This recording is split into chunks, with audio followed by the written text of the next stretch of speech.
Се бројат деновите. Дали Европската Унија ќе испорача датум за почеток на преговорите со земјава? Договорот од Преспа стана победа над дипломатијата над национализмот, но дали ќе биде доволен багаж да не внесе на европскиот пат? Земјата е на крстопат, да се биде или не, ќе има ли конечно јасна и суштинска или уште една порака во целофан? Дали внатрешните проблеми се пречка кон интеграцијата или земјата има повеќе надворешни непријатели? Кој го нуди мал Шенген како замена за Европската Унија? Во пресрет на состанокот на Европскиот совет на 15 октомври за евроинтеграциите вечерва во 24 отворено дебатираме и разговараме со универзитетските професори Самуел Малчевски.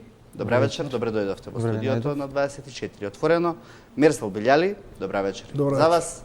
Никола Дуевски, добра вечер за вас. И аналитичарот Сафет Пишевац. На професорите им го честитам првиот академски ден во новата учебна година. Се надевам успешен за вас, но успешен и за студентите кои што се тука во нашето студио вечерва од правниот факултет, кои што активно ќе се вклучат подосна во дебатата како и секогаш.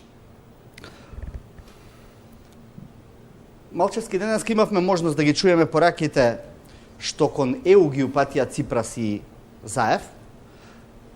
Наведум недвосмислени и јасни, со оглед на тоа дека двајцата се креатори на еден проект, Преспанскиот договор, кој што требаше да го отвори европскиот пат, но се уште гледаме пречки на тој пат. Зошто? Главната причина зашто ние се уште зборуваме за датум за преговори за Европската Унија, секако е отсуството на реформи.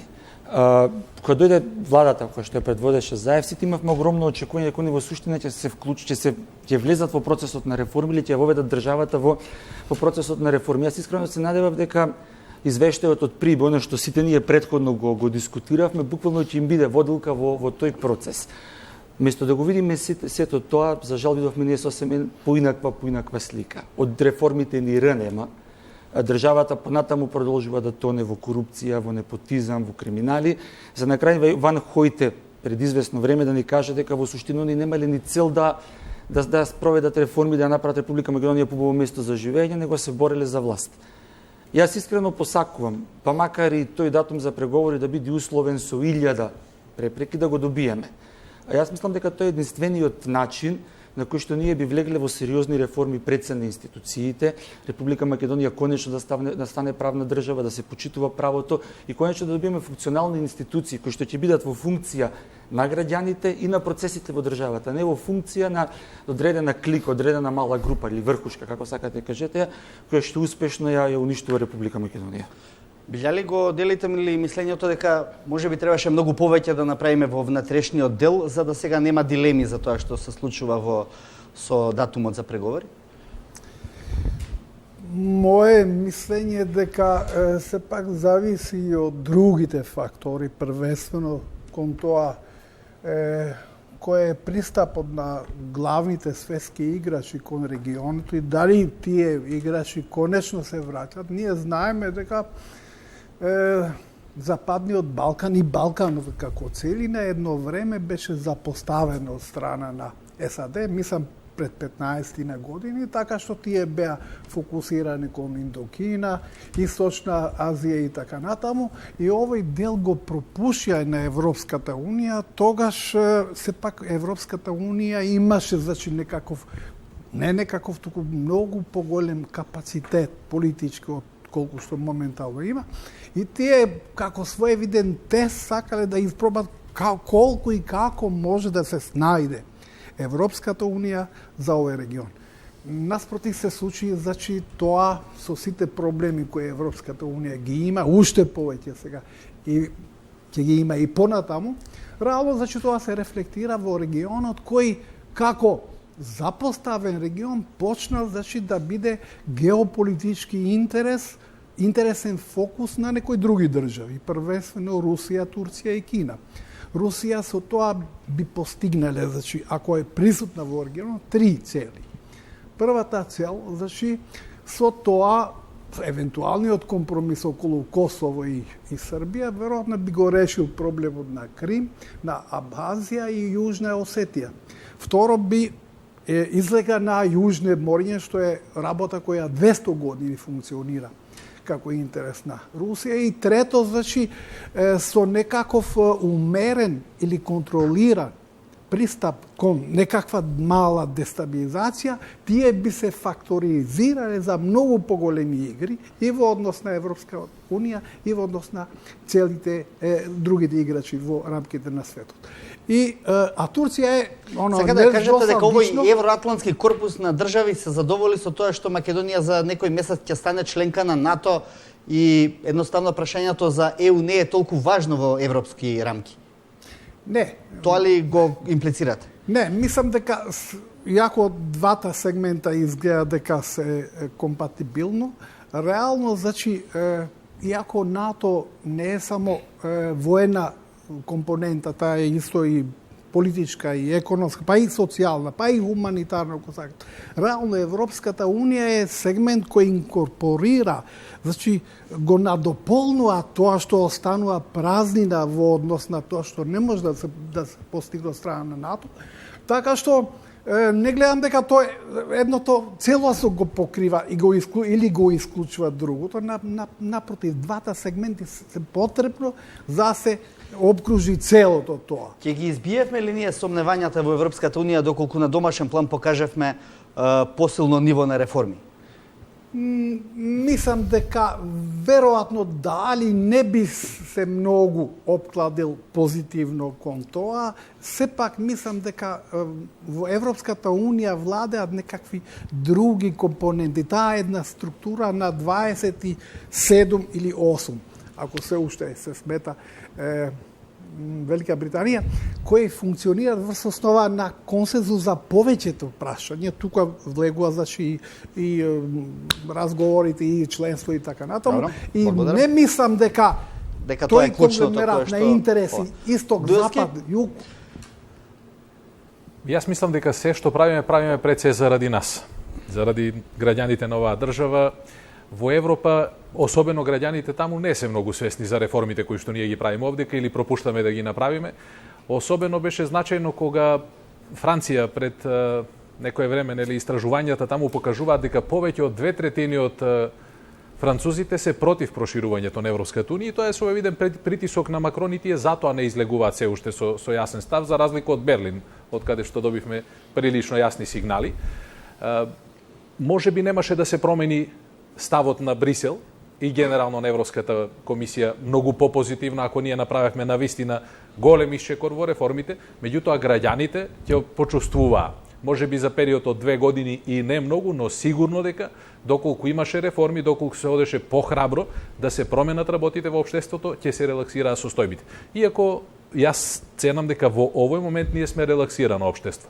Не постои ниту една посебна причина да велиме дека политичката ситуација е тензична или било што друго што ќе води кон тоа во наредниве 2 недели, колку што остануваат, нели, до одлуката, да некој во Брисел дополнително ги менува ставовите. Јас сум уверен дека одлуката е веќе донесена и тука не постои нешто што може да ја промени таа одлука, без разлика каква ќе биде. Нити да ги засукаме ракавите во наредниве 10 дена, нити па да тргнеме сосема по обратен пат. Едноставно, наше е да се подготвуваме. Мојот впечаток е дека во овој момент ние сме подготвени да започнеме процес на преговори и тука би завршиле.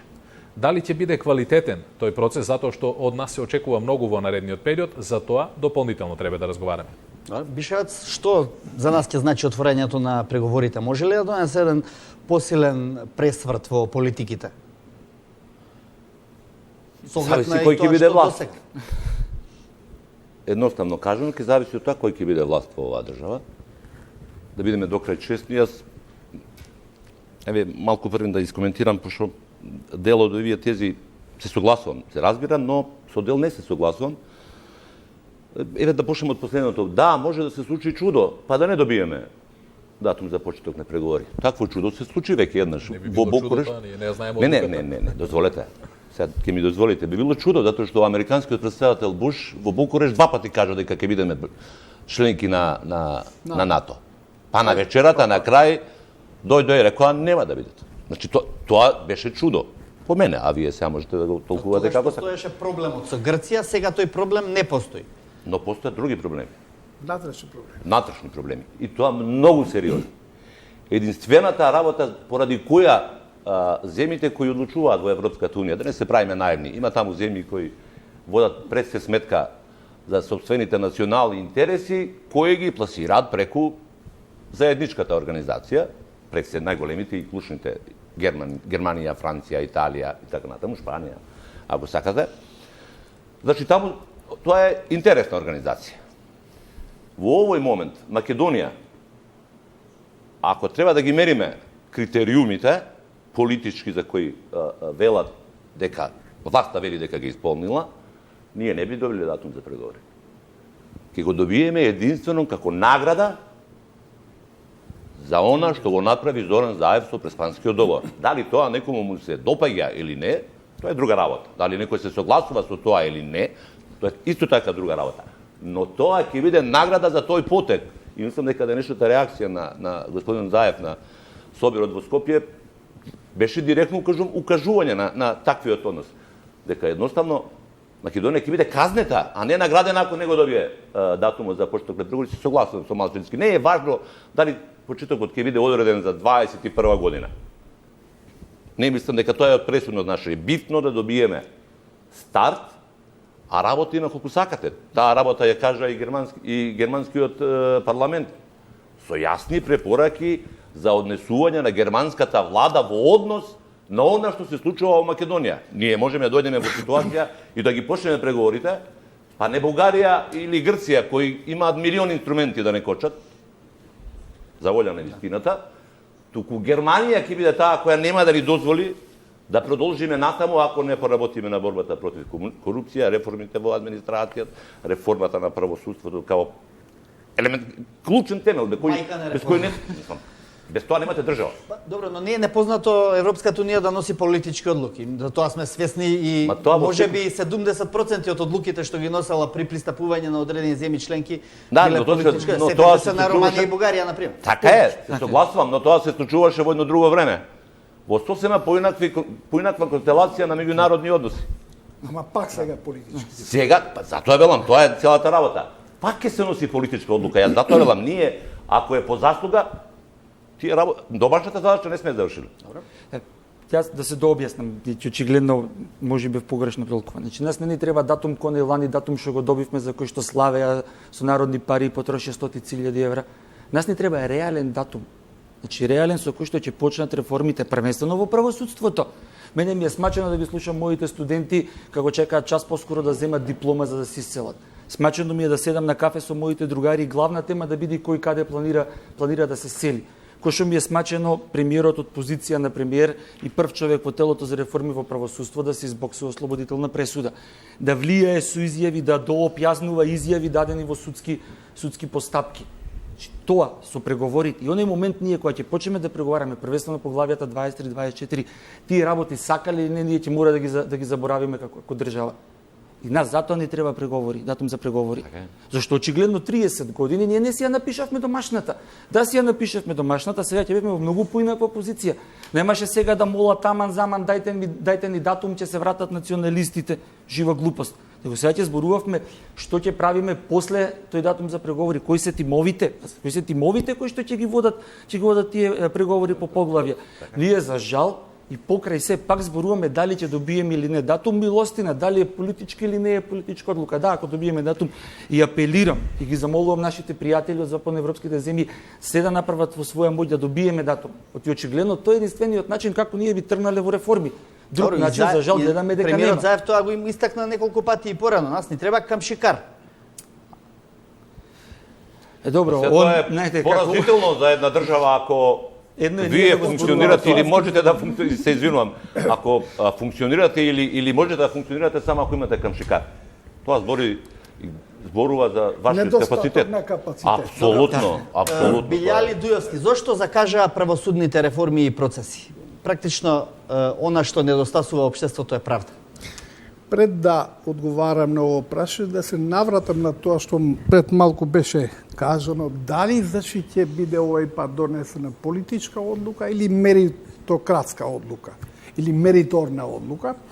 Реално последниве 5 години се повеќе од Европска Унија, бар вербално, значи се форсира тоа дека наредните членки што треба да се зачленат, треба да ги исполнуваат сите услови како меритократски услови, значи кои ќе се оценат како такви, а не како политичка одлука заснована врз основа на геополитички интереси. Како што знаеме, Грција е примена со висока политика или геополитиката. Исто и тоа што кажу да Бугарија и Романија така натаму. Дали тоа ќе се случи и за Македонија? Мислам дека одговорот е да. Ако се отиде меритократски голем прашалник, дали исполнуваме најосновни услови, затоа што ние имаме полни убави закони, нивната имплементација е символична или никаква, а реално, зошто велам ќе се донесе политичка одлука? Затоа што ако е завршена една работа која е историска, која е бил проблем за овој регион, не само за Македонија и Грција, туку за целиот регион, и тоа е завршен макотрпно со голема цена, со логиката стап и морков, и зашто стапот го јадавме, и сега ако не го добиеме морковот, ќе го јадеме стапот, и тоа на глобален ниво. Пораката втора е ќе се прати многу лоша порака, посебно врз Косово и Србија, преговорите, па и Дејтонската Босна и Херцеговина. Значи, која политичка структура во Србија и Косово, па и во Босна, ќе се осуди да преземе големи одлуки да донесе, а да не добие морков, значи цената потребна. И затоа вие инсистирате на тоа дека ќе биде политичка одлука, но Македонија го доби можеби најквалитетниот извештај претходно во рамки на претходно на Европската комисија. Не, сме имале 20 години одлични извештаи.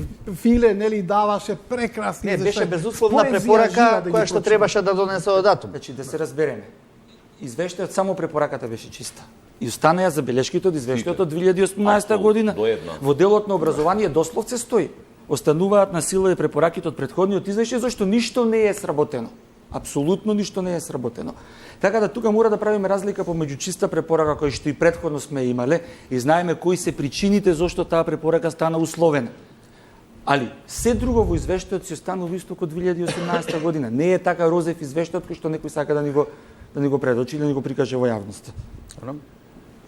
Реформите во правосудството се веројатно основната точка за која што може да се дискутира, дека воопшто не е поместена ситуацијата. До завчера беше председател на Врховниот суд, човек кој долги години наназад, но не би коментирал. Политички јас не сакам да било какви пораки испраќам, едноставно забораваме или памтењето на сите нас од 1 јуни 2017 година навака, пред тоа не знаеме што се случувало, не сме биле овде, зошто сме имале, зошто сме кандидати од 2005 а до 2017 година и зошто во 2015 бевме оценети како заробена држава, но и јас се приклонувам кон ставот дека имаме целосно заборавено кој беа и какви беа тие што беа на власт овде до пред 2 години и зошто образованието е таму каде што е. Факт е дека не се поместени состојбите. Факт е дека многу ресори се уште заспани и тоа во длабок сон.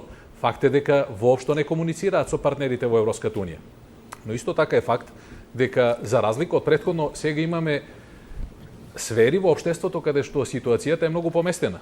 Да не се навраќаме пред 2 години. Денешнава дебата во 2015 беше незамислива. Сега го имаме професорот Малчевски кој цело време ќе зборува едно те исто, дека имаме реформи, дека немаме реформи и така натаму и така натаму.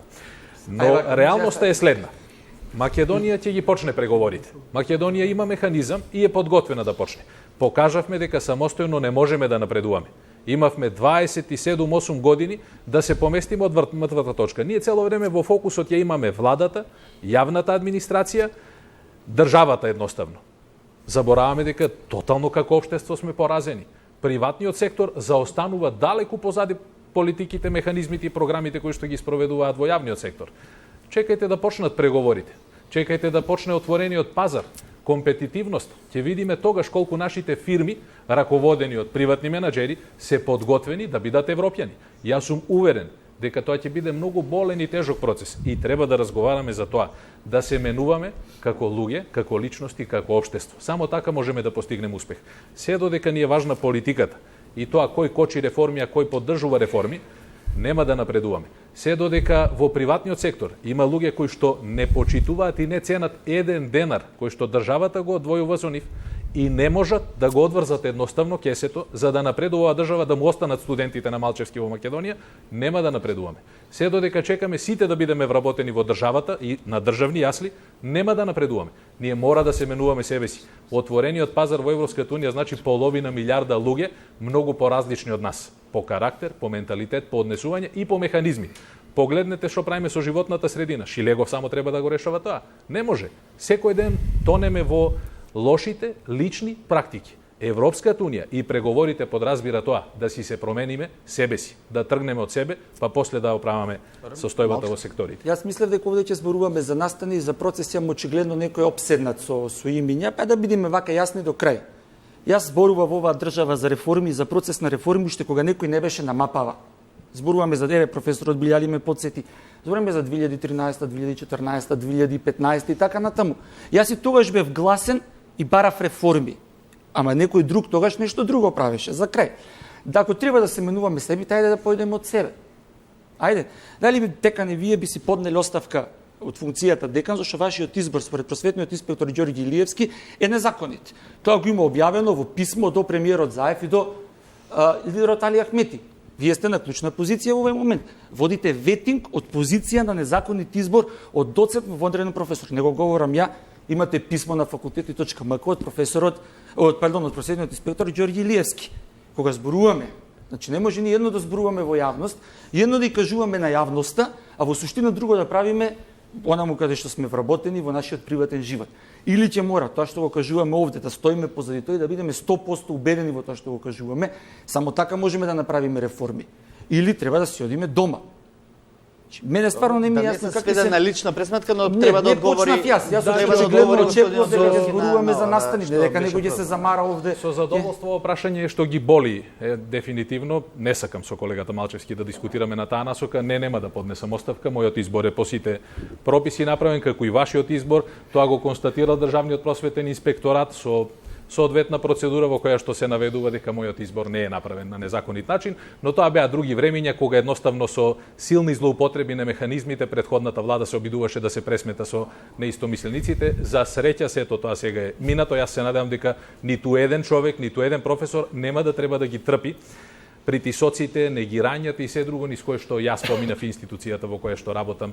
Но мислам дека овде е сосема доволно да завршиме околу ова. Повелете на факултетот, ќе ви ги дадам сите, работно место изгубив и продолжив да се борам. Не за декан, збориме за доцент во вонреден професор. Ја го тоа го кажува просветниот инспектор Илиевски, не го кажувам јас. Па тој кажуваше многу други работи, меѓутоа за тоа да прва беше казнет. А вие викате дека живееме во слободно општество. И мал милион случаи, па имаме опозиционери. Вие Малчевски изгубивте работно место во 2000 која година се 2013 година. 2013. Да, 2013 година. Од тогаш се исправија тие недоследности кои што беа направени? За жал не. На кои што апелиравте во тоа време? Се уште човекот за кој што има низа записници, државен просветен инспекторат, државен завод за ревизија констатирани незаконитости, уште е ректор. Што прави владата? Спие си тера лични агенди, си бркаат рекети, корупции, непотизми. Ништо не е сменето во државата практично. Од мртва точка не сме поместени. Колку и некој да сака да ги гледа работите низ розови очила, суштината е многу поинаква. И тоа не е ниту Малчевски крив, ниту Диско, ниту било кој друг. Немаа желба и тоа му го кажа јасно и гласно во анхоите. Да има желба може многу поинаку да постапуваат. Добро, но видовме како постапува, имплицираше Дујовски е дека треба време за промените. И очигледно сите очекуваа побрзи промени и требаше да се случат, бидејќи тоа беше очекувањето, тоа и беа ветувањата за побрзи промени во општеството и исправање на направените неправди. Во тоа апсолутно сме уверени дека требаше да има посилни реформи. Да, требаше да има. Дека не се направија, да, не се направија. Дали имаме шанса? Да, имаме шанса. Имаме. Заеднички како општество да се поправиме. Ако погледнеме наназад и ја бараме одговорноста, може би ќе напредуваме. Но јас сакам да гледам малку кон иднината. Пред почеток на преговори сме. Тука треба да покажеме здрава политика. Треба да покажеме единство по многу значајни стратешки државни прашања. Мислам дека и власта, и опозицијата се на добар пат да се договорат за најзначајните прашања кои што во иднина ќе стануваат се потешки и потешки. Тогаш кога ќе ги отвараме преговорите од поглавје по поглавје и кога ќе треба да се носат значајни одлуки за, ако сакате, и за животната средина, едно од поглавјата кој што ќе биде најскапо, ќе мора да најдеме дефинитивно државен консензус за да ги усогласуваме политиките, за да ни биде државата поразлична. За да може да развиваат политики идните генерации овде да градат тоа што денеска го имаат нивните колеги, пријатели во Словачка, во Чешка или во другите поранешни земји од источниот блок. Мишеват како да се изгуби многу време во ова што го зборува и Дујевски, и тој вели да се изгуби многу време, меѓу другото и за она што го зборувавме, што требаше да се случи пред се во полицијата и во судството, ветингот. Тој за кој што толку време се зборуваше, а дури сега се најавува некако на крајот на мандатот на владата. Мислите ли дека тоа беше направено од незнаење, од некадарност или од некои други причини? Од сите три. Клучното е недостаток на политичка волја за изградба на европска држава. Зошто? Како? Тоа веројатно е прашање за оние кои се на власт во овој момент, но по мене ми се чини дека влегува во една многу комотна ситуација каде што наследениот режим, јас тука се согласувам со вас до 2017 година, тие не се ни обидува да го сменат. Напротив, само ги искористија полугите, истите тие веќе воспоставени шеми, за да продолжат да ги работат истите работи, што ги правеше режимот на Никола Груевски. И сега тука треба да направиме една дистинкција. Нити во ВМРО сите се нечесни, националисти и такви и натаму, бидејќи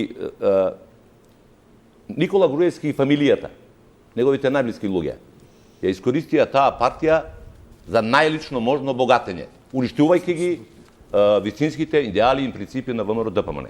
Цената ја плаќа партијата. Тоа секогаш било така. Истото тоа ќе му се случи и на Социјалдемократскиот сојуз. На следните парламентарни избори. Бидејќи заборавија дека доаѓаа на власт, на крилјата на желбата и надежта дека ќе сменат, дека ќе направат, дека тоа што било порано преку ноќ ќе биде сменето. Такво беше ветувањето. Се разбира дека вие преку ноќ не можете да правите такви работи. Но не се виде ни чекорот прв кој требаше да се направи. Чекајте сега, морам да ја прашам нешто. Специјален јавен обвинител е во притвор. Добро. Што претпоставувам во времето на претходните 10 години беше незамисливо. Чисто како една паралела. Тогаш можеби највисок функционер што отиде во притвор беше Паско Кузман, ако добро се сеќавам. Сакам да кажам, дали тоа ја прави разликата кон решавање на процесите, ако веќе се случуваат рекет, корупција и така натаму? Младен. Или толку беше нека да грешам јас. Грешите, и тоа сериозно. Што мислите, каква моќ би требало да има Зоран Заев за да замижи пред она што веќе стана очигледно на целата нација, дека таму работите не стојат онака како што ни се представуваат. Покрај такви докази вие да ја оставите Катица Јанева на рад, тоа е политичко самоубиство. Сака да кажете дека тоа беше изнуден потек. Да признаеме сите дека Катица Јанева доби одреден временски период на располагање. Зошто? Тоа го знаат тие што и го дадоа тој временски период. И дека е следена, колку што разбрав од изјавите, последниве 10 дена. Тоа не е случајно. Секако дека станува збор за операција која е за поздравување, но јас мислам дека ова беше операција која мораше да се направи, едноставно немаше избор. Работава е дали ова ќе биде продолжено во правец во кој треба да продолжи. Немојте да ме убедувате или ја треба некого да убедувам дека Катица Јанева е врвот на таа пирамида. И дека таму нема политичка моќ. Не велам дека е Зоран Заев, но секако има политичка моќ на која таа претендира, ја ползува и ја користи во тоа што го работи. Заедно со Боки 13. Таму е мешана политиката. Како моќ? Поедници од политиката сигурно. Ние најверојатно ќе добиеме решение на целава ситуација во која политиката ќе биде со истрени раце. Нема никој.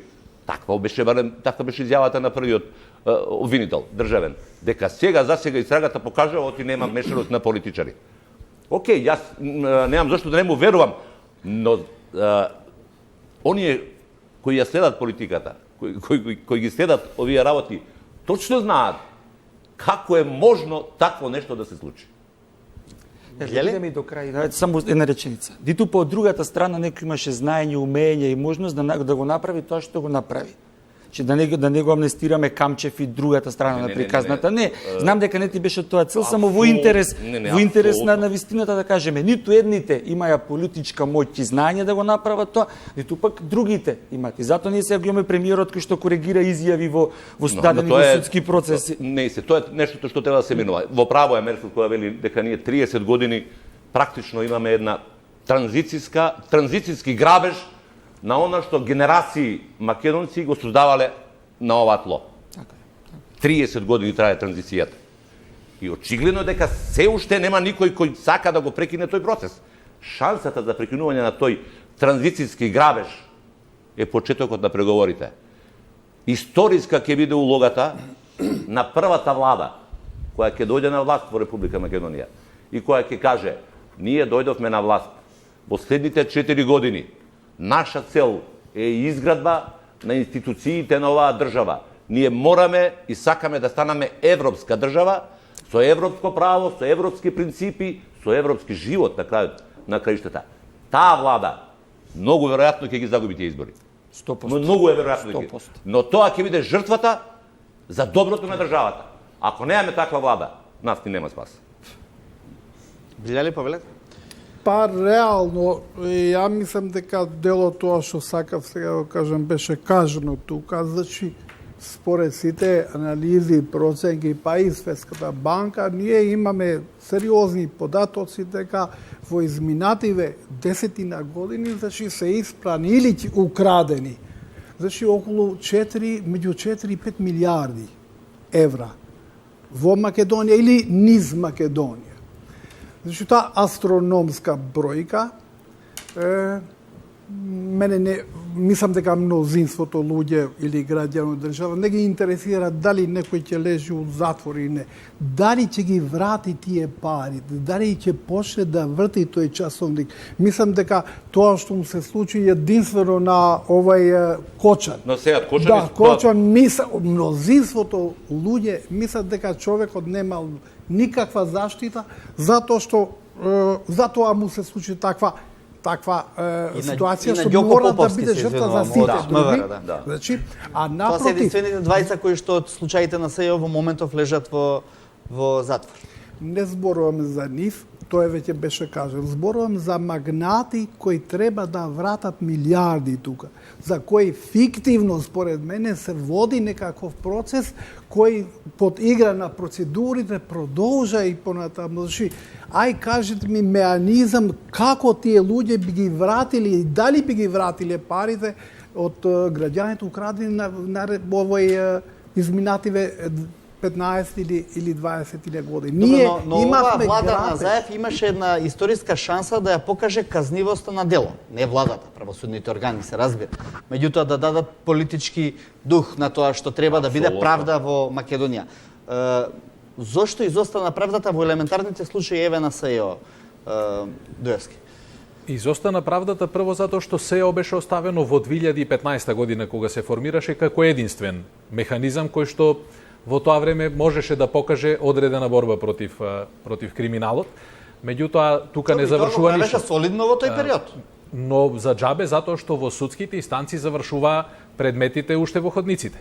Не се обезбеди ниту еден случај на притвор, што ќе влијаеше во јавноста многу позитивно. Но да не навлегуваме во тоа. Не достигаше судско оделение кое што досега веројатно ќе имаше и од Врховен суд правосилни пресуди. Видовме што се случи, споменувате и конкретни случаи кои што не се завршени на Врховен суд. Имаме начелно мислење од Врховниот суд кој што оди во директна спротивност со тоа што го имаме со специјалното обвинителство, меѓутоа сега веројатно не е време кога можеме чисто свесно, совесно да дискутираме за тоа што направи специјалното обвинителство. Факт е дека е поразено тоа. Факт е дека повеќе не постои. Факт е дека се потрошија многу пари. Многу пари отидоа во неповрат, милиони евра, за да се донесе правдата преку обвинителството. Не се успеа во тоа. Компрометира ли тоа надеждите дека може да дојде и таа елементарна правда за која што се зборуваше? Не смееме да се откажуваме. Не смееме да се откажуваме. Сега случаите ќе продолжат во редовните обвинителства. Не знам како ќе оди понатаму, меѓутоа судските инстанции и воопшто законите кои што важат во правосудството кај нас се такви да едноставно правдата ни е недостижна за било кого, без партиска боја, без партиска определба. Недостижна е кога еден најелементарен предмет судски треба да трае 3, 5, 7 и повеќе години, да толкав голем број на случаи завршуваат пред судот во Страсбург заради судење во неразумен рок или заради нефер услови во судењето и така натаму, говори за тоа дека ние имаме суштински проблем и треба да разговараме за решенијата кога ќе ги отвориме поглавијата. Во таа насока треба да оди зајакнувањето на општеството. Поглавието 23 ќе зафати голем дел од правосудниот систем и ќе мора едноставно да прифатат судиите, јавните обвинители, дека промените мора да ги зафатат и нив. Не можат да останат постојните законски решенија, а ние да бидеме европска држава со европско судство или европски органи на прогон. Едноставно тоа не оди. Тие промени ќе бараат и персонални реформи, предпоставувам, бидејќи, како што рековте, до пред неколку месеци председател на Врховен суд беше преговорите ќе значат само Вангеловски. хармонизирање на нашите законски решенија, на нашето законодавство со законодавството, односно АКИ од Европската комисија. Се што е внатре, останува на нас. Ќе мора ние да покажеме зрелост и да го имплементираме сето тоа. Мора да профункционира, Мора апсолутно, за да мора да имаме постои. правдата. Мора да постои. Затоа велам, не може да се преговара политичките партии да бидат главни носители на тоа што треба да биде право. Кај нас, за жал, правото се договара и тоа во најголем дел преку политиката. Преговараат преговарачките тимови на СДСМ и на ВМРО-ДПМН за тоа како треба да изгледа нешто што е чисто правна работа, без соодветни експерти, без вклучени анализи, без транспарентност во јавност и така натаму. А зошто политички партии кога треба да изградиме институции? По секоја логика, значи политичката партија асоцира на злоупотреби, балкански услови, особено кај нас. Значи, ако очекувате дека политичките партии ќе ви ги решават проблемите, а самите ги создават, тоа е апсурд. Како да создадеме институции кои ќе бидат имунизирани дури од настојувањата од злоупотребите кои би сакали и би настојувале да ги направат политички партии. Тоа не е битно. Значи, мора да направиме јаки, засилени институции, кај што политичките партии ќе настојат да донесуват закони, но како ќе се спроведуваат тие закони, тие институции тоа треба да прават. Не треба да очекуваме ние од политички партии да донесуват да имплементираат закони кога тие сакат да ги прекршуваат, особено при нашите услови. И второ што сакам да кажам, мислам дека кон ова прашање премногу, значи комплетно кон добивањето датум за преговори, како да сакаме да отидеме со коцкарската логика. Или ќе добиеме се, или ќе загубиме се. Ако добиеме се, ќе тече мед и млеко. Ако загубиме, лук и вода ќе биде. Значи, со таа логика не иде. Прво, вие одлично си кажавте на почеток, значи, ние мора да ги направиме, ако сакаме, ако има политичка волја, да ги правиме реформи, не поради датумот, не поради другите, не знам, Европска унија, поради собствените интереси. Ако не созрева тоа, теоретизирате, еве конкретно ако треба тоа да го преточиме сега во договор меѓу ВМРО, ДПМН, СДСМ и ДУИ околу законот за јавно обвинителство.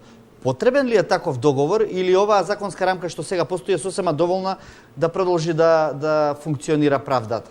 Па, ја мислам дека е договор потребен, но не сум сигурен дека е можен. И дури не сум сигурен дека сите се честни во тој договор, можен договор, и јас не сметам дека е реално да ги пласираме желбите до тој ниво, дека тоа нешто ќе решава. Мислам дека и последните пораки што стигнуваат од Брисел кажуваат дека тоа не е баш и круцијално прашање во однос на одлуката. Потребен ли е договор за одбрана на криминалот или за гонење на криминалот? Тоа никако не можам да го сватам. Зошто некој би се договарал за тоа како треба да се гони криминалот? Криминалот е криминал и тој треба да се гони. Апсолутно. Криминалот да отиде за да го осуди криминалот, така? Постапка.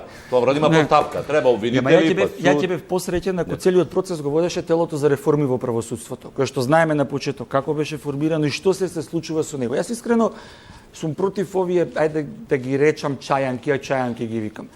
Значи, политичките партии си имаат одреден интерес. Они гледаат да си го остварат интересот. И тоа го гледаме ние 30 години уназад. Нас ни фалат професионални дебати, професионални тела кои што ќе водат процесите. Замислете, они дојдеа на власт со ветување дека ќе прават генерален реизбор на суди и обвинители. И мнозина од луѓето поверуваја во тие кажувања. За на крај да се сведи, извинете, не можевме тоа да го правиме, сега ќе правиме друго. Формира тело за реформа, да. Ама тоа е само изговори. Апсолутно. Сафет, мене ми е смачено од изговори. 30 години потрошивме во изговори. Согласувам. 30 години, и каде сме сега? По 30 години пак ги правиме муабетите исти. Немаме институции, немаме држава, не функционираат како што треба. И се додека оставаме на политичките партии да го направат, они се гледаат интерес. Нормално е да го блокираат, да го усложнуваат процесот. Извини, те молам. Знаете ли како почнува текстот на преамбулата на законот за СЕО? 4 политички партии се договорија. Добро, тоа беше време во кое што очигледно сите беа свесни од потребата за договор. Слушајте. Значи беше квалификуван еден Ова мора да стане режим. држава каде што секој закон ќе се носи на местото и од институцијата која секаде во нормални европски држави е задолжена за тоа, парламентот. Тоа што лидерите на политичките партии сега ќе ми извинат, има таму и многу добри пратеници, искусни политичари со огромно знаење, со историска меморија практично на она што се случуваше во оваа држава, но голем дел од тие пратеници едноставно тоа го сваќаат себе како дел од гласачка машинерија која треба да дојде да си гласа и да си земе плата. Не е тоа улогата на парламентот. Ние имаме сега Главната реформа на политичкиот систем треба да биде токму тоа што го зборувате сега. Младен во Британија дојде на власт човек кој не учествуваше на избор. Со 1,5% од гласовите на членовите на партијата. И тој се дрзна да и предложи да побара од кралицата да го суспендира парламентот. Одлуката на нормална европска држава беше изречена преку суд. Врховниот суд кажа тоа е противзаконска и противуставна одлука и тоа не може да функционира во Британија. Самите пратеници на неговата партија... Апсолутно, па тоа е ама така, тоа е држава. Ако вие имате машинерија за гласање и која е задолжена за плата од 1050 евра, да ги поддржува сите ваши договори без оглед какви последици тоа може да има, без никаква јавна расправа, без никаква аргументација, без учество на професионалци, експерти во сето тоа. Тоа е катастрофа. Вие не можете да имате ни право, ни држава. Јасно е као бел ден. Јас не велам дека ситуацијата кога дојде ова владата на Зоран Заев беше розова. С краја да е. Това беше период, значи на комплетно уништување на све што може да уништи Груевски и фамилијата. Но вратете се малку назад. Оваа власт дозволи Никола Груевски да биде осуден за единственото дело за кое јас не би го осудил. А милион други беше. За купување на Мерцедесот, кој остана во служба на владата. Се вози Зоран Заев со него. Треба ли Зоран Заев сега да му поднесеме кривична пријава затоа што го користи средството кое е купено на таков и таков начин? Па нели ќе го продава? Факт е дека мора да отвориме фронт на многу полиња. Апсолутно. Апсолутно доцниме во се за да си ја поправиме државата. Да го промениме општеството. Ако треба изборниот модел, мислите се договорат за поинаков изборен модел? Не. Дали овие денови сега кога е многу значајно во Велика Британија, и ние ја оправивме Македонија, ќе збориме за Велика Британија, видовте празен парламент во Лондон? Не. Кај нас не можете да видите 40-50 пратеници кои седат во клупите. Едноставно ги нема. Освен ако не се договорат до 61-2 таму каде што мора да има апсолутно мнозинство, тие се тотално незаинтересирани за законите кои што пристигнуваат кај нив. И целиот механизам, и целиот државен апарат мора да го покренеме. Јас силно верувам дека почетокот на преговорите ќе го направи токму тоа. Ќе ни ја покрене свеста и одговорноста за да можеме да ги менуваме работите, затоа што на меѓувладините конференции и 2 пати во годината ќе се среќаваат на високо и на техничко ниво, ќе ги договараат чекорите што до наредната средба, што во наредните 6 месеци ние би направиле во тоа поглавје. И мислам дека ќе добиеме поддршка од Европа токму за вакви промени. Ќе направи ли тоа реформа на менталитетот? Бидејќи клиентелизмот е длабоко всаден очигледно и во политиката, и во собранието, и меѓу обичниот народ. Премногу сте ми оптимистичен дека почетокот на преговорите ќе ги направи овие реформи толку лесни. Ако нема реформа на менталитетот, тоа многу тешко ќе дојде, тоа сега да го кажам. Преговорите и потоа членството Еве сега, кога после 15 години од членството можеме да направиме анализа на една Словачка, например, таа денеска, по многу карактеристики, сакате во урбанизам, сакате било каде што може да се добијат податоци, наликува многу повеќе на земјите од Европската унија, старите земји, западните земји, отколку на источните земји. Посакувам дека нашата држава за еден разумен период, тоа сигурно нема да биде помалку од една деценија, би можела да покаже многу повеќе отколку денес. Добро, вие практично поставувате едно многу тешко прашање, оти промената на свеста, промената на совеста, значи кај луѓето е нешто кое се движи најбавно од сите. Тоа многу проблематично да се смени. Реално, значи, што и закони да се донесат, тоа е проблем кај нашите луѓе. Само еден пример што да кажа Дуевски, променуваат пратениците ги нема во собраниска сала, а први се на кога треба да ги земат патните дневници и трошоци. Не, да ви се кажам, помни пошто... парламентите на ниту една земја, тоа професор Дуевски малку лоша му беше компарација. Има многу пати празен, половина празен, не е тоа страшно. Но сега кога збијали за само да Брексит е заврши. полн, а ние сме токму во една слична ситуација. Сафет, само да завршим. Извини, молим. Значи, еден мој другар со кого студиравме на постдипломски во Загреб, кој бил дел од екипата, преговарачката екипа на Хрватска, вели, каже, знаете, каже, кога ќе стартират преговорите, каже, тогаш ќе имате најголемо разочарување, а за време на приемот уште поголемо разочарување, затоа што тоа што вие велите, значи свеста на луѓето се менува бавно, а се бара големи промени комплетно на системот, што е диспропорционално со реалноста. И луѓето не се навикнати на тоа, например, обично балканецот, па и кај нас, е навика да се пријави со картичката саба или потоа на кафуле цел ден. Значи, не му е испод чест да работи нешто физички, тоа е срамота, да работи на земјоделие, тоа е срамота, а работата, физичка работа, било што, каква работа на Запад е чест, кај настанува сработа, како да се смени таа свест. Потоа, гледате во Скопје, бе човек, например, ќе испие сок или ќе заврши со цигаретите, отвора прозорот и фрли сметот тамо, и ти ќе се зачудиш како тоа е можно, значи, зошто дури тука е и одговорноста на власта. Нели можела, дури бесплатно по сите телевизии, па и националниот канал, со анимиран филм цело време да укаже дека тоа е чудо што го правите. И тој ќе го регистрира. Јас гледав на 2 наврати луѓе кои се појавуваат по медиуми и кои фрла смета на улица. Значи. Тоа е проблем. Значи. А да не зборуваме за многу потешки прашања, да не зборуваме за администрацијата која не е трома, непрофесионална, нефункционална. Со ваква администрација ние ќе влезем во Европска унија најмалце, значи 60% треба да се отида дома или друга, да се бара друго чаре, друга работа. Кои се тие критериуми со кои ќе го правите тоа? Значи имате неписмена структура која партиите поради клиентелизам или тоа што вие го кажавте се донесени таму затоа што лепеле плакати и аплаудирале и не знам лајкувале по фејсбуци и така натаму. И тоа е проблем кој ние ќе се соочиме. И затоа кога ќе седнеме сериозно да преговараме, кога ќе не дресираат како мечките што се дресат, ќе биде голем проблем. Во целава оваа ситуација, мислам дека Европската унија нема да ни ги реши сите проблеми. Еве примерот со Хрватска го спомена професорот. Во Хрватска референдумот за тоа дали сте за членство на Хрватска во Европска унија помина со многу тесно, 55-56%.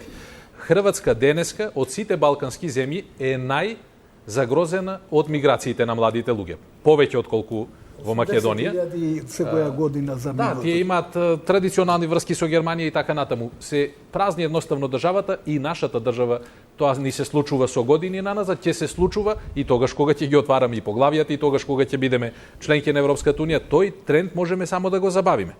Меѓутоа, едно е факт, дека поддршката што сега граѓаните ја даваат за членството на Европската унија ќе паѓа, така како што ќе опаѓа, како што ќе ги отвараме преговорите и како што ќе гледаме колку повеќе имаме обврски. Ние денес немаме обврски. Велат политички реформи во правосудството и така натаму. Но утре би имале реални обврски кои што ќе одат и директно на штета на граѓаните. Кога ќе почнеме да ја реформираме јавната администрација од 120, 150, 200 или колку и се, бидејќи немаме прецизна бројка, ни една институција веројатно ја нема, или излегуваат со различни бројки, добар дел од тие луѓе ќе треба да бараат нешто друго. Има најави, приватен сектор и така натаму. Меѓутоа, професоре, ќе се согласите, ние имаме многу суштински елементарни работи за кои што треба да разговараме и да упатуваме пораки на граѓаните. А тие преку ваквите емисии, кои што меѓу другото се и од едукативен карактер, треба да го менуваат собственото однесување. Во неделата за половина час од Вардар беа извадени не знам колкав број на гуми. Тоа се неверојатни, неразбирливи работи. Како можеме да имаме канали за одбрана од поплава покрај Скопје, најголем дел, нели, таму каде што реката не е регулирана, има канали за одбрана од поплави, кои што денеска се апсолутно нефункционални. И за такви работи треба да зборуваме. Тоа е процесот на интеграција кон Европската унија. Лесни се политиките. Но клучот е во друго. Клучот е во образованието. Дефинитивно. Тоа е тоа. Дефинитивно. Не можеме да имаме здрава нација, Здрава економија. здрава економија, здрава држава, Без образование. правична и правда, право и правда во државата ако немате образовани луѓе, и тоа не е на системот на кој сега функционираме, кој апсолутно не соодветствува ни со времето, ни со состојбата во која живееме. Не со барање на трудот. Со ништо не соодветствува. Тоа по некаква инерција. Ако сакате да уништите некоја држава, само уништите му го образованието и вие сте завршиле половина работа. Тоа нас не се случува. Изградба на нов систем на вредности, бидејќи е јасно ко белден дека ние денеска, како да ви кажам, ние сега пожни се старлетиве и политичариве од било кој академик или било што да направи во оваа држава, или за оваа држава, и за некој спортист кој ќе биде првак на Европа или првак на светот. Тие луѓе се важни еден ден или два дена, и тоа само за да се сликаат политичарите, почнувајќи од премиерот до претседателот или министрите, додека овие секој ден не окупираат од социјалните мрежи, па да не зборам за програмата на националните телевизии. Со таква културна понуда, вие не можете да имате поинаков резултат, освен спуштање на ниво на кое се наоѓаме. Естрадно ниво, нас, за жал, и политиката ни се претвори во естрада. Кај нас е многу поважно што дали ќе се сретнат лидерите на трите, четирите партии за да договорат некаков закон, него дали парламентот ја извршува својата улога онака како што треба. Изместени се темелите на државата. Затоа велам, ако владата која ќе се зафати со градење на држава од почеток, бидејќи видовме дека овие 30 години некој стави тула, другиот тргни две, па новиот стави уште една или вториот стави уште две, од прилика сме на исто ниво. Ништо подобро во системот на правда, дури е пострашно, е од системот на поранешната држава во која живеевме. Таму, затоа не можете да кажете дека не беше сериозна држава, со адекватен систем на вредности и со правен систем кој соодветствуваше на идеологијата која ја застапуваше, но многу поправичен од ова што денеска ни го судат судиите. Многу поправичен. Добро, но еве под претпоставка Малчевски дека имаме преговори од декември или од јануари, тоа велате како да се игра утакмица, претходно ја играте навечер во 21 часот без рефлектори, сега играте под рефлектори. Кога играте без рефлектори, можете да правите фаули, офсайти, пенали, никој да не ви суди ништо. Сега ќе играте под рефлектори. Може ли тоа да донесе вистинска промена во системот? Клучниот момент е она што го начнавме, тој е менталитетот, и апсолутно се сложувам со Сафет. Ние ако не се обидеме да го промениме тој менталитет, тоа е единствено можно само преку образовниот систем, реформа на образовниот систем, ние ќе тапкаме во место, ќе се среќаваат на секои 6 месеци, тоа може да трае до недоглед. Клучното покрај тоа е отсуството на политичка воља. Знаете се како сите се во некоја комодна позиција, наследија нешто што претходно беше дотерано до совршенства, ајде да кажеме, и успешно го манипулираат истото. Ако ние процесот на преговори не го почнеме паралелно со реформа во образовниот систем, ние за жал имаме реформа на образовниот систем образовен систем кој што генерира армија на горди послушници. Че ние децата свесно ги втуркаме во тој магичен круг. Место да имаме образование кој што ќе ни генерира здрав млад кадар, Ние, почнувајќи од градинка па нагор, имаме образовен систем кој што е по мене поразителен. 30 години само се усложнува истиот и ништо не се менува. Паралелно со тоа треба да следи сериозна политичка волја која што отсуствува 30 години, не е година или две, 30 отсуствува. Че да не се лажеме, не е ништо случајно. Едноставно не сакаат да се нарушат комодитетот во кој што се наоѓаат. Свесни се и тука се сложуваме. Владата која што ќе ги отвори поглавијата и која што треба да ги направи реформите, во старт треба да знае дека ќе трае 4 години и толку. Не видите политички кариери на крајот на 4-та година. Ако ги спроведат реформите како што треба, ако не навлезат во некој квази популизам, тогаш на крајот на 4-та година се ги пакуваат куферите и се викаат да, ние направивме држава.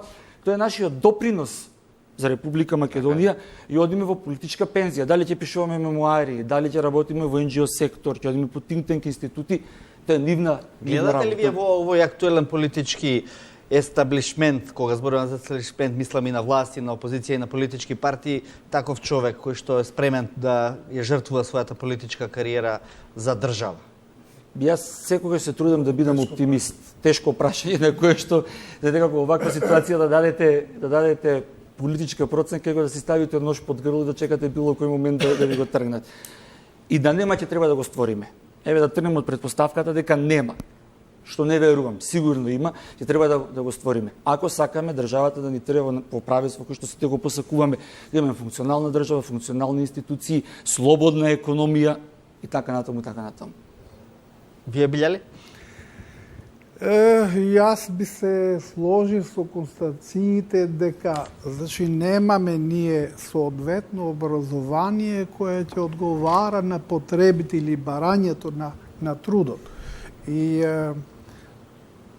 се некако стихиски се развива процесот, значи луѓето ќе си запишат наместо на професионални школи. Гледајте, например, на Запад, Германија и сличниве држави, 90% ќе се запишат на професионални школи и паралелно ќе идат на пракса или практика и тие имат големи шанси да се вработат во тие компании, значи тие учат и теорија и практика за да ја завршат работата на најмодерниот, најновиот начин што е постигнат како технологија и знаење. Напротив, кај нас ќе се запишат во класични гимназии, потоа ќе студира право или економија, такви имаме колку сакате. Замислете ако доаѓат, а веројатно во иднина претпоставувам дека ќе има интерес повеќе странски компании да инвестират во држава. Кои се тие инженери кои ќе им кои се тие професионални, техничари и така натаму? Ги немаме. Значи, ние самите себе си правиме пречки, дури ови кадри кои завршат, не сака да слушат за физичка работа, ќе си завршат, ќе се вработуват во државна администрација, по некое време ќе кажат, па слушате, 400 евра се многу малце пари. Па ќе бегам, ќе работам пак физичка работа во странство, ама нема да ме гледат комшиите дека работам физичка работа. Добро. Благодарам. Тука одиме на мала пауза за реклами и се враќаме веднаш во студиото. Со Бишевац, Дујовски, Билјали и Малчевски во студиото на 24 отворено разговараме за европерспективите на Македонија, каде закажавме и можеме ли подобро. Тука ќе ги вклучам студентите од правниот факултет. Одиме прво горе во горниот ред, повелете, представете се и поставете си прашање. Јас сум Филип Стојковски од правен факултет на политички науки сум. Имам прашање до господинот Дујовски. Рековте дека Македонија би влегла во Европска унија со политичка одлука. Но Тимонија амбасадорот рече пред некој период дека не би сгрешила повторно ЕУ за да донесе таква политичка одлука како што донела со Србија и Црна Гора. А сега во период кога е актуелен случајот рекет, што му наштетува на владењето на правото, што се променило за да донесе позитивна одлука Франција? Франција генерално го следи интересот на граѓаните на Франција, меѓутоа сметам дека во оваа ситуација ќе се приклонат кон мнозинскиот став на сите земји членки на Европската унија, кои што дефинитивно сега после ова поздрав, да речем, од Берлин, нема да биде толку едноставно да и Макрон се држи до тоа дека Македонија заради случајот рекет или заради некој други случај не добие датум за почеток на преговорите. Но да, станува збор за политичка одлука, дефинитивно. Членството во Европската Унија подразбира, во зависност од законодавствата на државите, секогаш политичка одлука. Некогаш тоа е во парламентот, најчесто е случај на референдум. Ние ќе мораме и овде, заради членството во Европска Унија, да организираме референдум, што само по себе представува политички процес. И ајде да очекуваме дека вие помладите ќе можете силно да се вклучите во таквиот процес, затоа што тој процес ќе трае долго. Нека биде и политички, меѓутоа преку таквите процеси ние ќе си ги заздравуваме институциите, едноставно ќе ја градиме државата. Затоа е добро да бидете насочени и посветени на овие прашања и постојано будни, да следите што се случува и да ги разбирате политиките во Европската Унија, за да можеме соодветно, релативно брзо, без некои сериозни потешкоти, да ги имплементираме овде. Но немојте да се грижите, политичките одлуки ќе бидат и тие се носат за доброто на граѓаните. Добро, благодарам. Повелета? Здраво, моето име е Леонита Поповска, јас сум студент по политички науки. Моето прашање се однесува кон сите, бидејќи деновиве се договара теза за формирање на мал Шенген, во кој што ќе бидат вклучени земји од Балканот. Што мислите, колку е тоа опасно или пак добро за Македонија? Добро, може господинот Билјали да прокоментира, па секако и другите се вклучат. Да, тоа беше една теза која што деновиве гласно се заговараше, за која што се зборуваше. Мислам дека значи тоа едно време се вртеше со менаџирање на германската канцеларка со како Белински процес, потоа у Трст и така натаму, но изгледа тие резултати не беа толку значајни, значи преку ЦЕФТА функционира државите на Западен Балкан плюс Молдавија, ама реално мислам дека американците ќе форсират наредниве 2 или 3 години создавање на една Западно-Балканска унија, некој го нарекува Царинска унија. Значи еден заеднички пазар, иако сега во рамките на ЦЕФТА имаме пазар, заеднички пазар, но немаме Царинска унија, но мислам дека е тоа можно и корисно. Наспротив, многу гледам на човек кој се спротивставува на тоа, дури ја не рекуваат како обнова на некаква Југославија, што нема врска. Значи, тоа се независни суверени држави кои ги отварат границите и создават унија, пазар од 20 милиони потрошувачи или жители. Зошто мислам дека е позитивно? Затоа што ако во наредните 3 години создадеме таков пазар, ние практично многу побрзо ќе ги зајакнеме конкурентските капацитети на нашите компании, што е важна компонента за членување на држави во Европска унија, за да се справа со конкуренција. Оти тоа што беше кажано претходно. Ако ние утре се зачлениме во Европската унија, без преговори, се донесува политичка одлука, верувате 90% од компаниите тука исчезнат. Ќе умират, оти немаат време да се престројуваат, да произведат дел од тоа што произведува некоја друга компанија во државите на Европска унија. Зато мора, како заедница која имаме многу блиски менталитет и блиска култура, блиска економија, конкурентска економија, ај да се тренираме заеднички, да создадеме пазар и да се обединиме пак како такви, исто така пак ќе се обединиме во Европска унија. Мислам, сите проценки покажуваат дека негде бар 30% од луѓе што би избегле на Запад, од младите луѓе би се спречиле со развојот на заедничкиот пазар. И мислам дека тоа е корисно. Политички ова се свати како создавање на некоја нова Југославија. Идејата дојде некако од Белград. Барем ја прифати Белград на еден начин и ја промовираше понатаму и во другите земји. Ги гледам изјавите и на Вучич, понатаму и на нивните министри. Поради тоа во некои земји наидена одбојност таа идеја. Не само да додавам. Белград мислам дека повеќе тактички организирано со аминување на американците за полесно да го решава проблемот со Косово. Поинаку интересот заеднички на сите држави, вклучително и на Република Македонија. Апсолутно. Видете, као принцип, во право е Билјани, као принцип секоја соработка регионална или билатерална меѓу држави на крајот на краиштата носи бенефит.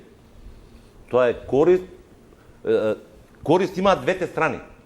Што поголем број држави, земји и луѓе учествуваат во една таква заедница, користи се мултиплицира.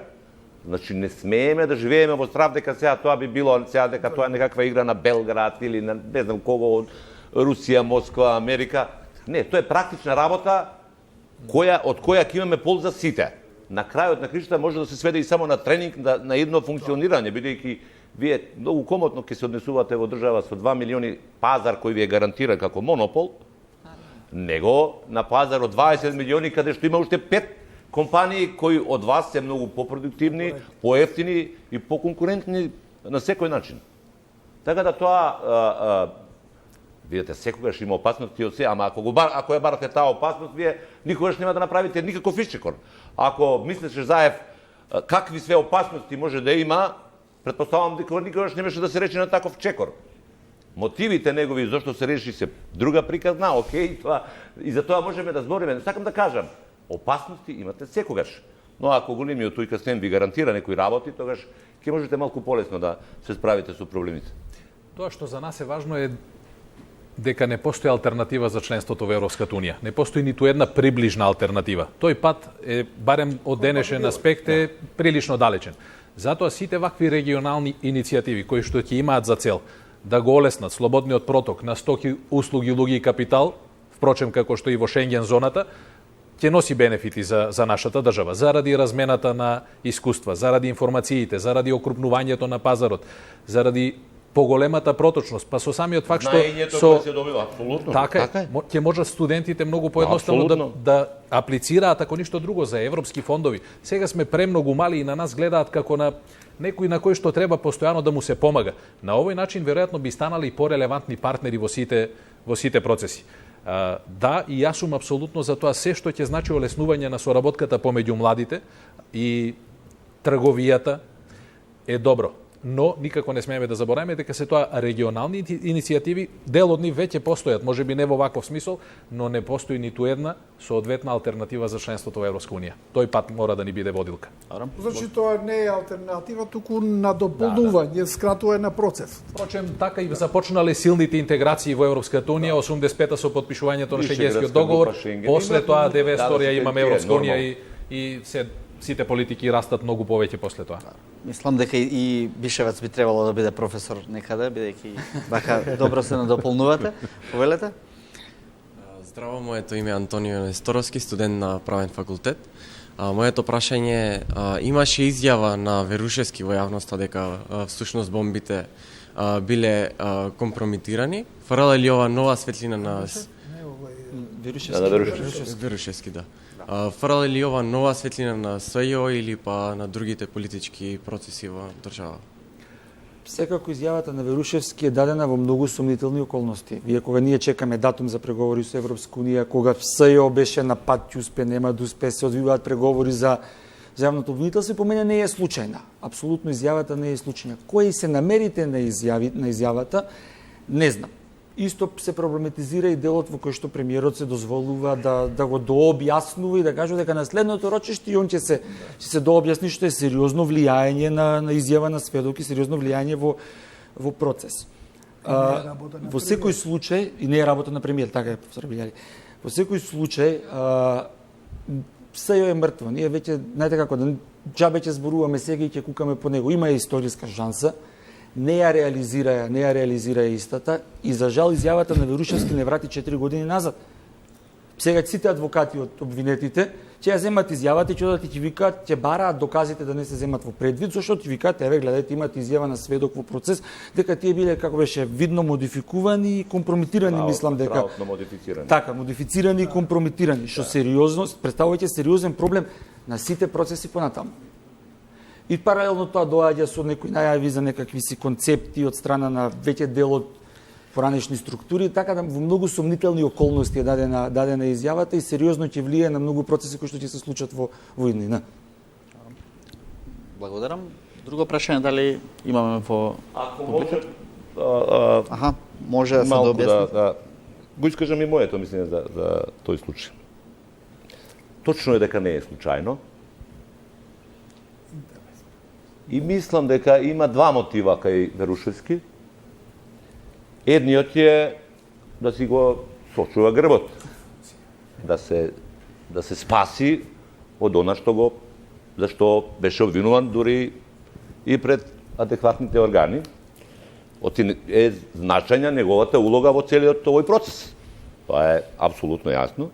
И втората, по мене, која е многу пострашна од се друго, мислам дека оди во правец на релативизирање на вината кај сите практично криминални групи и елити кои екзистираа во државата овие 30 години.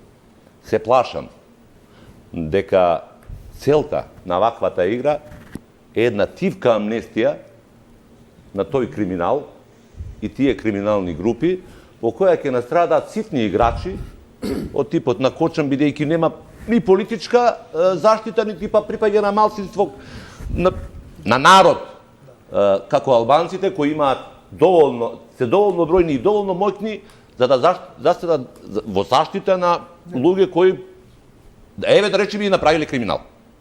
Еве да го прифатиме тоа. Кочан и такви екземплари ќе бидат фрлани и затоа што нема кој, и јавноста ќе треба да биде да се задоволи со таа жртва, со тие жртви принесени на олтарот, демек, на борбата против корупцијата. Тоа ќе се случува и со Кафица, и со Боки 13-ка, не знам што ќе биде со овие членовите на Меѓународниот сојуз, но како стојат сега работите, никој од политичарите нема да настреда во таа игра. Затоа велам дека, предпоставувам, јас длабоко сум уверен дека станува збор за една поширока игранка, чија цел ќе биде амнестија на капиталот и на злостолствата, во интерес на еднината, во интерес на Европската еднина на Република Македонија, во интерес на вашите идни животи. Ние од таа иднина, предпоставам, ќе живееме со малку поголеми, но 5% пензии. Секоја власт која ќе доаѓа од прилика мисли дека така се победува на избори, ќе ви ги качува пензиите по 5%, бидејќи ќе ви ги купува гласовите, но вие навистина, јас овде навистина не сакам да ме разберете да ме гошли. Вие, ако не се изборите за вашата иднина, не очекувајте дека ние овде можеме сега да ви помогнеме. Другите ги држат конците во рака. Единственото вие што можете е да направите една разумна одлука дали вреди да се остане во оваа држава, покрај сите услови, за да бидете дел од нешто што ќе се гради, бидејќи на крајот на кришта, па и вие не живеете само за вас, ќе создавате семејства и ќе живеете за вашите деца. И дали мислите дека е највредно сепак по секоја жртва да останете овде и да работите за вашите идни поколенија, или да мислите дека спасот е не поради парите, туку поради се она што ве окружува. Најмалку според парите. Мислам, сега во последен момент најслабиот мотив за заминување од државата се парите. Несигурноста, криминалот, немањето правда, немањето образование, немањето систем, тоа ги тера луѓето надвор. Одат многу богати луѓе, со многу пари, со многу големи приходи, тие заминуваат. Бидејќи ја чувствуваат општата несигурност која владе во државата. Благодарам.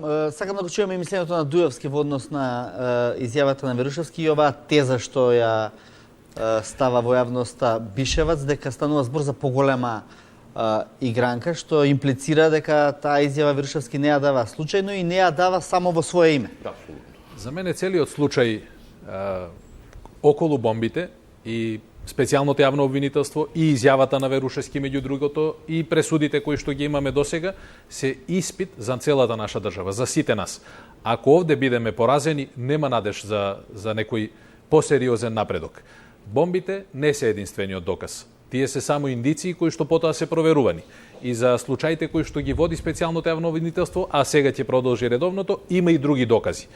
Колку таа изјава ќе влијае на понатамошните процеси, не сум сигурен, сигурно е негативна, меѓутоа да оставиме простор да видиме што би се случувало понатаму. Тој процес е жив, тој е во тек. И за мене тоа ќе биде испитот на зрелоста за нашето правосудство и за сите нас, впрочем. Затоа мислам дека е добро да го следиме. Имаме можност. Не верувам дека некој би се дрзнал да го затвори тој процес и да го тргне од очите на јавност. Тоа би било дополнителен пораз. Ако излеземе како победници од целиот овој случај, мислам дека имаме добра шанса да го менуваме правосудството. Доколку остане на тоа дека Верушевски со оваа изјава ги затворил можностите да одговараат тие и другите кои што би се нашле во криминал, тогаш џабе ги водиме сите дискусии. Јас посакувам и гледам во правец кога ќе разговараме за криминалци кои што немаат етничко потекло, кои што не се босанци, албанци, македонци, турци или било какви, туку се криминалци кои што го прекршиле законот и да си сносат одговорност за тоа. Па ако треба и Верушевски за изјава која што под заклетва ја дал. Благодарам. Поинтите на вечерашната емисија. Значи, нас не ни треба датум кој лани датум што го добивме за кој што славеа со народни пари и потроши 100.000 евра. Нас ни треба реален датум. Значи, реален со кој што ќе почнат реформите првенствено во правосудството. Мене ми е смачено да ги слушам моите студенти како чекаат час поскоро да земат диплома за да се исцелат. Не може да се преговара политичките партии да бидат главни носители на тоа што треба да биде право. Кај нас, за жал, правото се договара и тоа во најголем дел преку политиката. Преговараат преговарачките тимови на СДСМ и на ВМРО-ДПМН за тоа како треба да изгледа нешто што е чисто правна работа.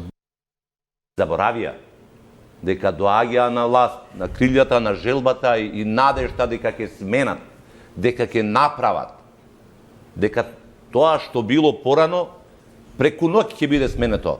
Такво беше ветувањето. Се разбира дека вие преку ноќ не можете да правите такви работи, но не се виде ни чекорот прв кој требаше да се направи.